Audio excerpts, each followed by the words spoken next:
जय श्री राधा रानी सरकार की, जय श्री कृष्ण भगवान की, जय श्री लक्ष्मी नारायण जी भगवान की, जय कार्तिक मास महत्यम्य की। मंदिर श्री बंसी वाले महात्मा यूट्यूब चैनल की ओर से हम आप सभी भक्तों का हार्दिक अभिनंदन करते हैं। कार्तिक मास के इस पावन समय में प्रतिदिन आप कार्तिक मास महत्यम्य की कथाओं को हमारे चैनल पर सुन रहे हैं। भगवान की बहुत ज्यादा कृपा होती है तभी कोई कार्तिक मास में भगवान की कथा का श्रवण कर पाता है। मनुष्य जीवन भगवान की कृपा से मिला हुआ है, लेकिन इस मनुष्य जीवन को भगवान के चरणों में लगाना, भगवान की कथाओं को सुनने में लगाना, ये हर किसी के बस की बात नहीं है। जिसका ठाकुर जी के चरणों में कुछ प्रेम हो वही भक्ति की राह में आगे बढ़ पाता है। नहीं तो संसार में ऐसे मनुष्य बड़े हैं जिनको भगवान की भक्ति से कोई भी लेना देना नहीं है। वो भगवान को याद तक नहीं करते, वो कभी भगवान के मंदिर में भी नहीं जाते। तो आप अगर कार्तिक मास महत्यम्य की कथाओं को हमारे चैनल पर सुन रहे हैं और आप घर में जो भी भगवान की भक्ति का अच्छी तरह से पालन कर रहे हैं, सब नियमों का पालन कर रहे हैं, तो समझ लेना चाहिए कि भगवान की आप पर बहुत ज्यादा कृपा बनी हुई है। क्योंकि बिना भगवान की कृपा के भगवान के चरणों में मन लगना आसान नहीं है। हमारे हिंदू धर्म ग्रंथों में कई जगह पर बताया गया है कि जब पिछले जन्मों के शुभ कर्मों का फल सामने आता है और साथ में भगवान की कृपा हो जाती है और साथ में गुरु महाराज की कृपा होती है और मनुष्य का अपना मन कथा सुनने का कुछ कुछ करने लगता है, तब जाकर भगवान की कथा सुनने को मिलती है। इतनी आसानी से ये कथा सुनने को मिल ही नहीं सकती। तो आज हम आपको कार्तिक मास महत्यम्य के 24वें अध्याय की कथा को सुनाने जा रहे हैं, जो कि इस प्रकार है। बोल श्री राधा कृष्ण भगवान की जय, बोल कार्तिक मास महत्यम्य की जय। पिछले अध्याय की कथा में आपने सुना था कि श्री हरि विष्णु भगवान जी ने किस तरह से अपने परम भक्त विष्णुदास ब्राह्मण और साथ में राजा चोल को दर्शन देकर उन्हें अपने धाम में सदा के लिए स्थान दिया है और भगवान ने उन दोनों को अपना पार्षद बना लिया है। अब उससे आगे की कथा।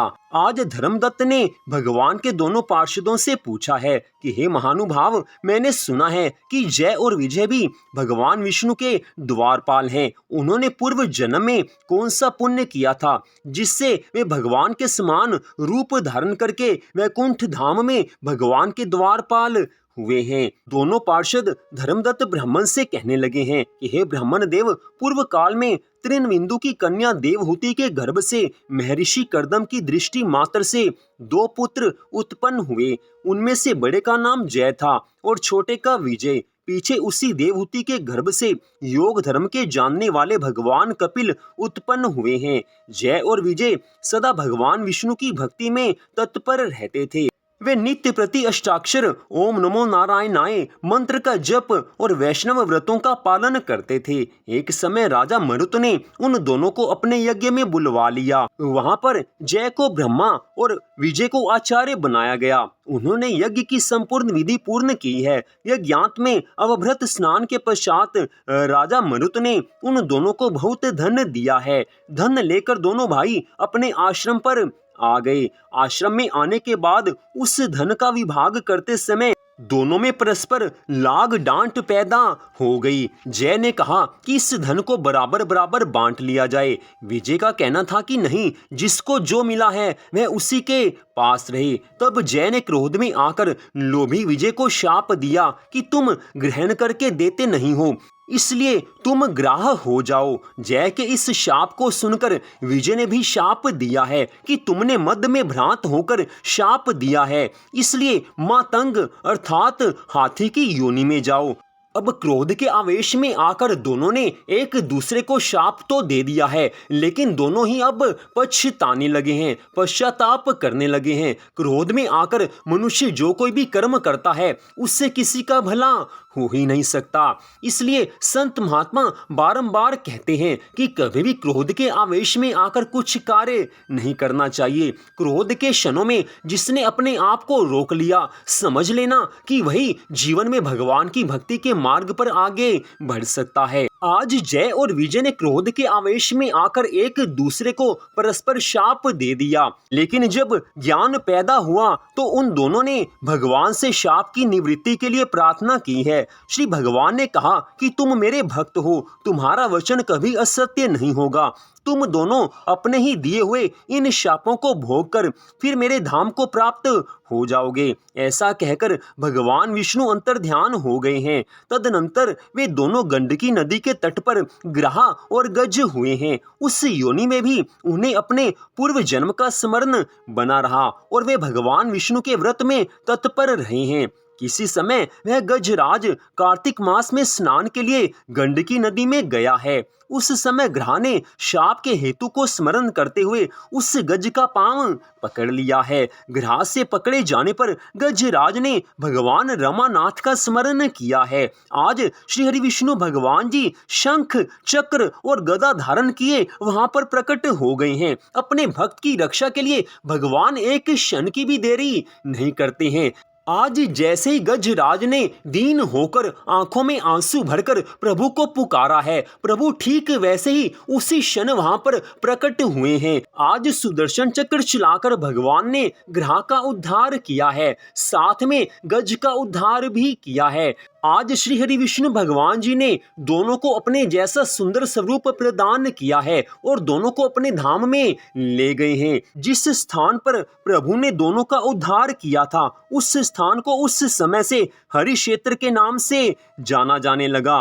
वे ही दोनों विश्व विख्यात जय और विजय हैं, जो भगवान विष्णु के द्वारपाल हुए हैं। इतनी कथा सुनाकर आज दोनों पार्षद धर्मदत्त ब्राह्मण से कहने लगे हैं कि हे धर्मदत्त, तुम भी मात्सर्य और दंभ का त्याग करके सदा भगवान विष्णु के व्रत में स्थिर रहो, समदर्शी बनो। कार्तिक, माघ और वैशाख के महीनों में सदैव प्रातःकाल स्नान करो। भगवान के चरणों में अपने मन को लगाकर रखो। एकादशी व्रत के पालन में स्थिर बने रहो। तुलसी के बगीचे की रक्षा करते रहो। सदा भगवान की भक्ति करते रहो। ऐसा करने से तुम भी इस शरीर का अंत होने पर भगवान विष्णु के परम पद को प्राप्त हो जाओगे, अर्थात तुम्हें मोक्ष मिल जाएगा। भगवान विष्णु को संतुष्ट करने वाले तुम्हारे इस व्रत से बढ़कर ना तो कोई यज्ञ है, ना कोई दान ही है और ना कोई तीर्थ ही है। हे विप्रवर, तुम धन्य हो कि तुम्हारे व्रत के आधे भाग का फल पाकर यह स्त्री हमारे द्वारा वैकुंठ धाम में ले जाई जा रही है। हम तुम्हें बारंबार साधुवाद देते हैं। आज इतनी कथा सुनाकर देवऋषि नारद जी राजा पृथु से कहने लगे हैं कि हे राजन, धर्मदत्त को इस प्रकार उपदेश देकर वे दोनों विमानचारी पार्षद उस कला के साथ वैकुंठ धाम को चले गए हैं। धर्मदत्त ने जीवन भर कार्तिक मास के व्रत का पालन किया है, भगवान की पूरी श्रद्धा भावना से भक्ति की है, अपना सारा जीवन प्रभु की भक्ति में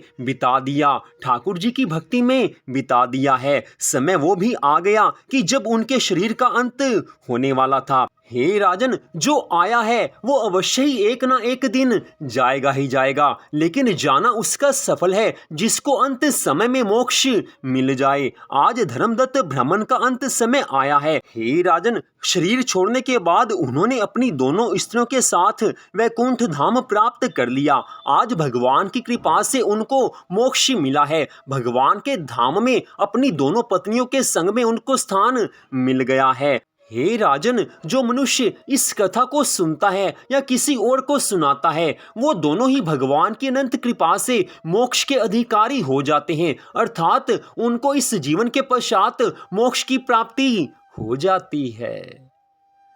तो यहीं पर कार्तिक मास महत्म्य के 24वें अध्याय की कथा का विश्राम होता है। इससे आगे की कथा आप अगले भाग में हमारे चैनल पर सुन पाएंगे। तो मंदिर बंसी वाले महात्मा यूट्यूब चैनल की ओर से आज की इस कथा को सुनने के लिए आप सबका हार्दिक धन्यवाद। तो आप सबसे यही निवेदन है कि कार्तिक मास के शेष बचे हुए दिनों में अपने मन को भगवान के चरणों में लगा दीजिए, ताकि भगवान की अनंत कृपा को प्राप्त किया जा सके। तो आज की इस कथा को सुनने के लिए फिर से आपका हार्दिक धन्यवाद।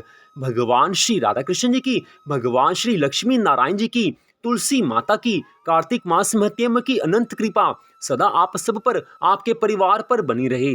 महालक्ष्मी माँ का सदा के लिए आपके घर में वास हो, इसी मंगल कामना के साथ जय श्री राधा रानी सरकार की, जय श्री कृष्ण भगवान की, जय श्री लक्ष्मी नारायण जी भगवान की, जय तुलसी माता की, जय कार्तिक मास महत्म की। जय जय श्री राधे, जय जय श्री राधे, जय जय श्री राधे श्याम।